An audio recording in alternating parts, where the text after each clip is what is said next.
It's Hinamatsuri, episode 10, which means we're approaching near to the end, so I must admit to a certain surprise when what do I see with my very own eyes but 2 chapters I'd thought left behind being adapted in 1 episode combined. Hitomi sets out for her own life, even if that's one that's rife with strife, as she works herself down to the bone just to be able to call an apartment her own. And when she's collapsed, completely beat, almost ready to admit to her defeat, Uchiko suggests a housewarming party, which, far from making her feel more hearty, she takes as a chance to warn her mom that everything is going oh so wrong. But her mother can only see connections and contacts that would otherwise never be. So she's told to keep her chin up and suck up, for now in her teens, she's a grown-up who can move up and everything will just be peachy keen. Just hope she doesn't blow up or throw up and make an awful scene.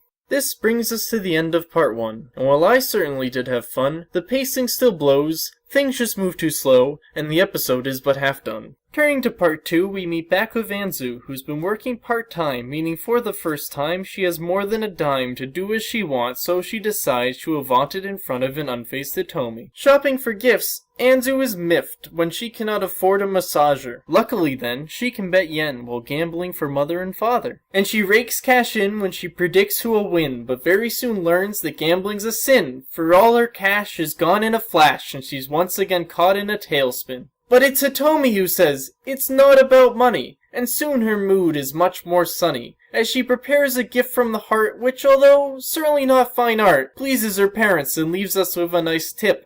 Don't play the horses if you're a dumb little dip. And while I'm glad to see these parts in animation, I must admit to a certain frustration.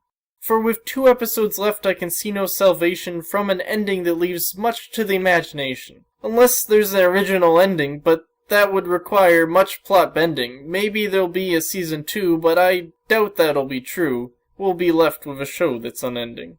So in the end, 7 out of 10.